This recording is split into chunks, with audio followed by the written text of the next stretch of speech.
Hi guys, today I'm reviewing the Cuisinart 14 cup food processor. It measures 15 inches tall, 10 inches deep, and 7.5 inches wide.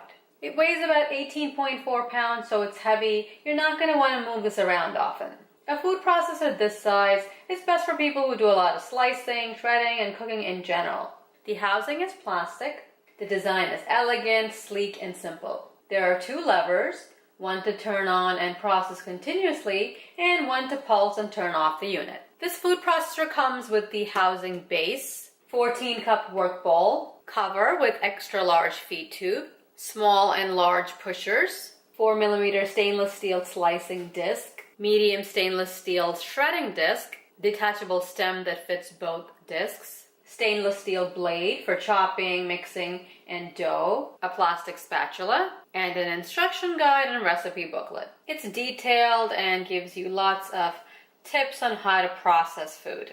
To put the unit together, place the work bowl on the base. It should be slightly off to the left of center, and just turn to lock. Put your blade in. The cover goes in the same way, slightly left of center, and just turn. The small and large pusher goes into the feed tube.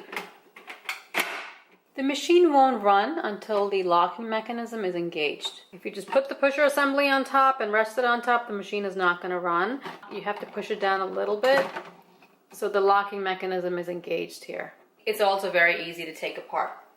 Just pull up on the feed tubes, turn the cover, lift up, turn the bowl, and lift up. Let's go ahead and test the unit. First, I'll mince some onions. I've got the blade in the bowl. These are 3 beautiful medium red onions cut into about 1-inch pieces. Put them in the bowl. Put the cover on. Put in the pusher assembly. I'll use the off pulse lever. Just press and release. When the blade stops, the food drops to the bottom of the bowl and goes through the blade when it starts up again.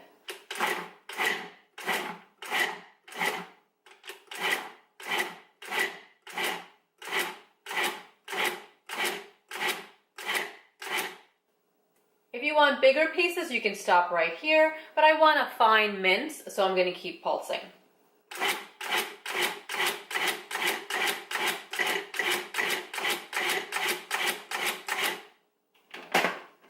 If you have a lot of onions like I do, you can scrape down a little bit so everything processes more evenly.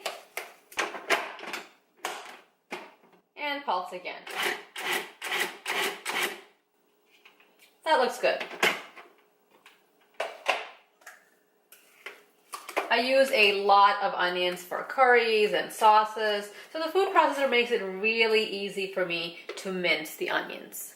The onions are minced evenly and beautifully. This bowl of minced onions would have taken me a lot longer to chop by hand. Whenever you're chopping onions, tomatoes, or anything with a lot of water, watch the bowl because it can quickly turn into a puree. To get the contents of the bowl out safely, you can put your finger in the hole in the bottom here to hold the blade and just scrape out the contents, or just take the blade out and scrape out the contents. You don't want to take the blade out when it's on the base because some liquid might get into the base. It's best to just remove the bowl, take the blade out, and empty the contents. Next, I'll puree tomatoes to make a fresh sauce. I've quartered about 5 plum tomatoes. Add them to the bowl. I'll pulse a few times and then use the on lever to puree.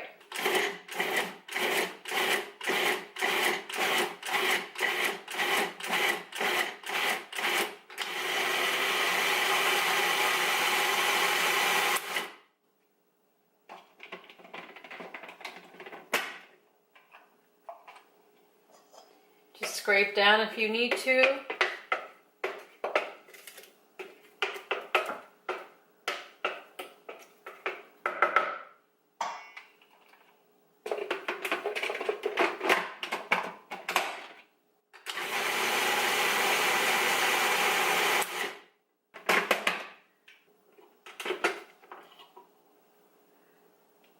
In just a few seconds, you have nice, thick tomato puree. For a quick from-scratch marinara, I mince onions, celery, and carrots in the food processor, saute that, and add these pureed fresh tomatoes. The food processor makes it so quick to make your own sauce at home, and you can control the ingredients that go into it, so it's much healthier. Next, I'll use the slicing disc. To use either disc, you have to attach the stem. There's an arrow here that you can match up to the arrow on the stem. Just press it down and turn to lock. To remove the stem, just slide this tab up, turn, and pull up. We'll slice some peppers using the shredding disc.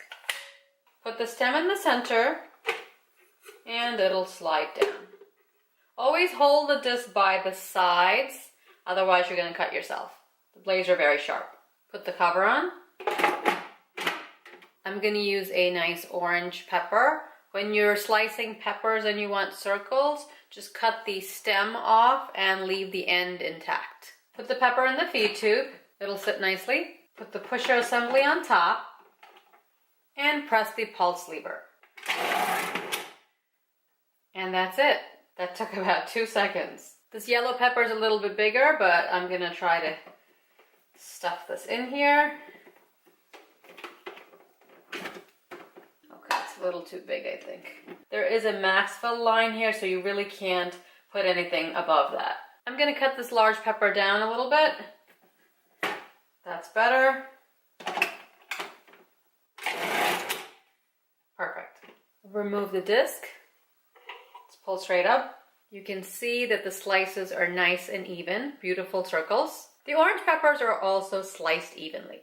Peppers are a great topping to homemade pizza. You can make pizza dough in the food processor, use our marinara from before, top it with these peppers, and you have a really quick dinner. It's very impressive that these 2 peppers were sliced evenly and in just a few seconds. Next, I'll use the shredding disc to shred some cabbage. Attach the stem and turn to lock. Put the stem in the middle, cover on. I have a medium cabbage that I've cut up into 4 pieces. Also taken the core out. Use the pulse button again.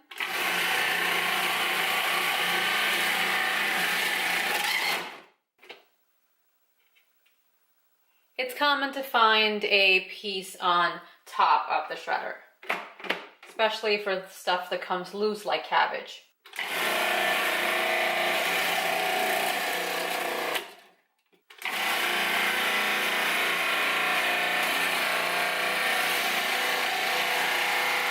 Since my cabbage quarters are large, it's going above the max fill line, so I've just cut this into half.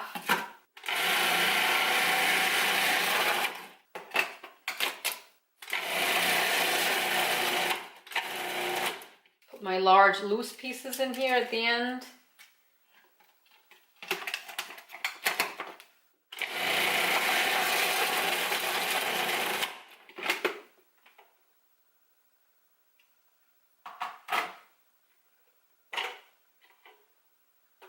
There are a few pieces on top, but it processed even the large loose leaves that I put in at the end. You can see I have a big work bowl filled with nicely shredded cabbage. This is perfect for coleslaw or just even sauteed cabbage. You really wouldn't be able to process this much cabbage in a smaller food processor without stopping and emptying out the contents. I'm going to use the shredding disc again to shred some carrots. These carrots are small and thin, so what I can do is take out the small pusher assembly and use the small feed tube to shred the carrots.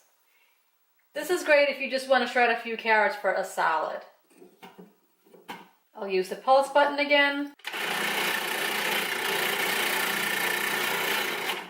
I'll put the small pusher assembly on top.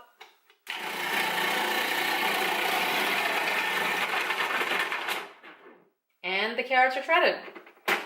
There are a few pieces on top.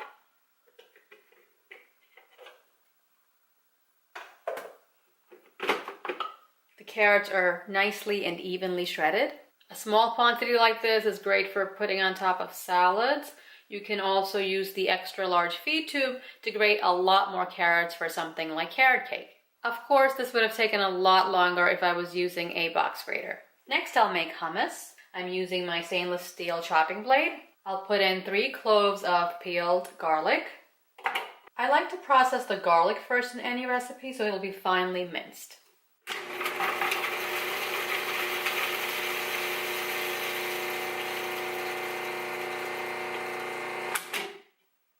I just used the on lever and it processed it really nicely.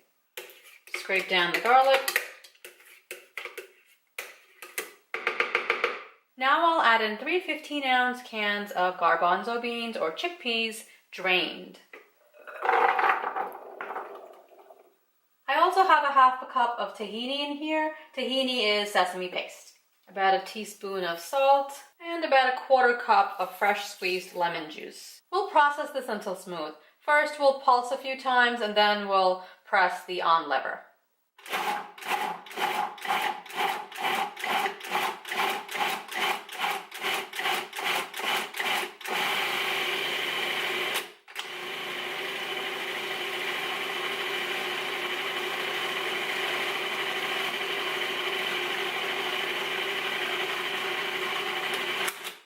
My mixture is a little thick, so I'll add a little bit of water.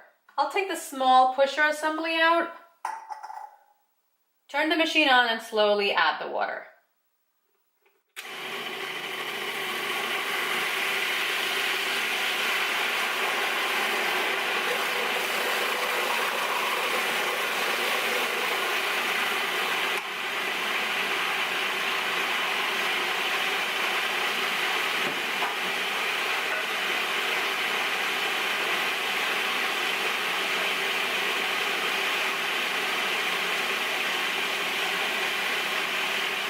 I'm going to taste this.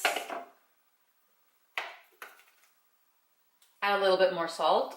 Scrape down the sides and process for a few more seconds.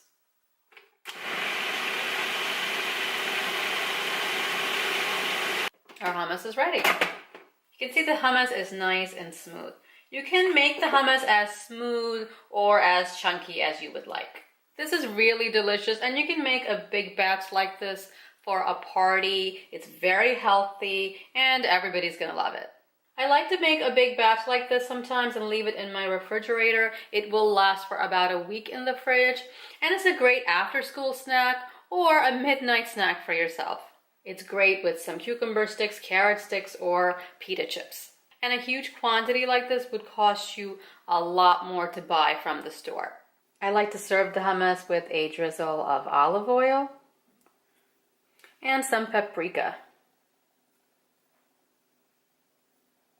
It looks beautiful and tastes delicious. Next, I'll make an all butter pie dough. I'm using the chopping blade. We'll put all the ingredients in, pulse a few times until the dough is a little crumbly. Add a few tablespoons of very cold water through the top and pulse until the dough starts clumping together. Don't over process or let it form a ball. I'm putting in 2½ cups of all-purpose flour, 1 tablespoon of sugar, 3/4 teaspoon salt.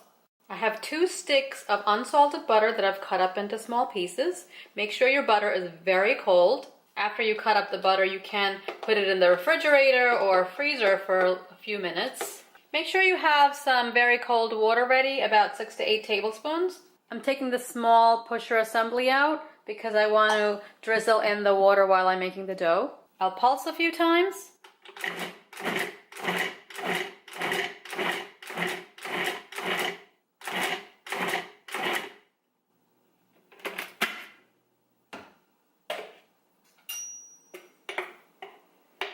Couple of more pulses. I hope you can see this. The dough is a little bit crumbly. Now I'll add a few tablespoons of water at a time through the top while pulsing.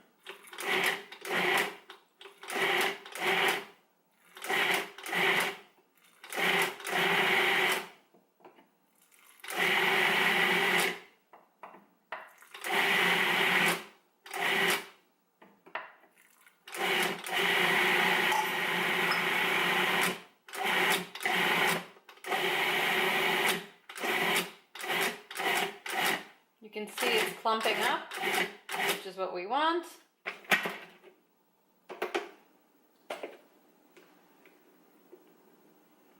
When you take a clump out, it should automatically form into a ball.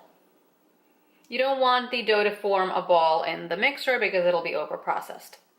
So we can take this out, take the blade out carefully.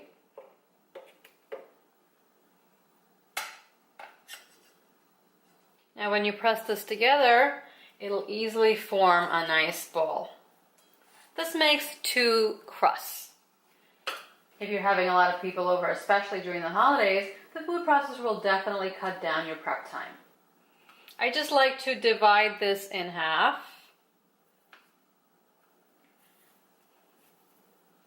Press this together. Just form it into a flattened disc. You could put plastic wrap on this and put it in the refrigerator until you're ready to use it. You can also make pie dough ahead of time and put it in the freezer. So you can just pull it out when you need it. It's probably the fastest way to make pie dough. All the removable parts of the food processor are dishwasher safe. I prefer to hand wash everything in warm soapy water right after use, so food doesn't stay stuck on the parts, especially dough. I wouldn't recommend crushing ice or grinding spices in the unit because the bowl will get scratched up. Use a coffee grinder for spices. It works and you don't have to worry about scratches. The Cuisinart 14-cup food processor slices and shreds fruits, vegetables, cheese, and meat. You can make purees, doughs, nut butters, and even whipped cream. It's so versatile and great for people who do a lot of cooking and entertaining at home. This 14-cup size is perfect for meal prep, even for smaller families. If you don't have much time to cook during the week, on the weekend you can slice, shred, puree, and refrigerate or freeze the items. This way the ingredients are ready for you during the week. This is an extremely useful appliance in the kitchen and saves you a lot of time and effort in cooking. The link to the Cuisinart is in the description below. I hope you found this review useful. If you did, please give it a thumbs up below. Subscribe for more reviews and thanks for watching. Hi guys, today I'm reviewing the Cuisinart 14-cup food processor. It measures 15 inches tall, 10 inches deep, and 7.5 inches wide. It weighs about 18.4 pounds, so it's heavy. You're not going to want to move this around often. A food processor this size is best for people who do a lot of slicing, shredding, and cooking in general. The housing is plastic. The design is elegant, sleek, and simple. There are 2 levers, one to turn on and process continuously, and one to pulse and turn off the unit. This food processor comes with the housing base, 14-cup work bowl, cover with extra large feed tube, small and large pushers, 4mm stainless steel slicing disc, medium stainless steel shredding disc, detachable stem that fits both discs, stainless steel blade for chopping, mixing, and dough, a plastic spatula, and an instruction guide and recipe booklet. It's detailed and gives you lots of tips on how to process food. To put the unit together, place the work bowl on the base. Should be slightly off to the left of center, and just turn to lock. Put your blade in. The cover goes in the same way, slightly left of center, and just turn. The small and large pusher goes into the feed tube. The machine won't run until the locking mechanism is engaged. If you just put the pusher assembly on top and rest it on top, the machine is not going to run. You have to push it down a little bit so the locking mechanism is engaged here. It's also very easy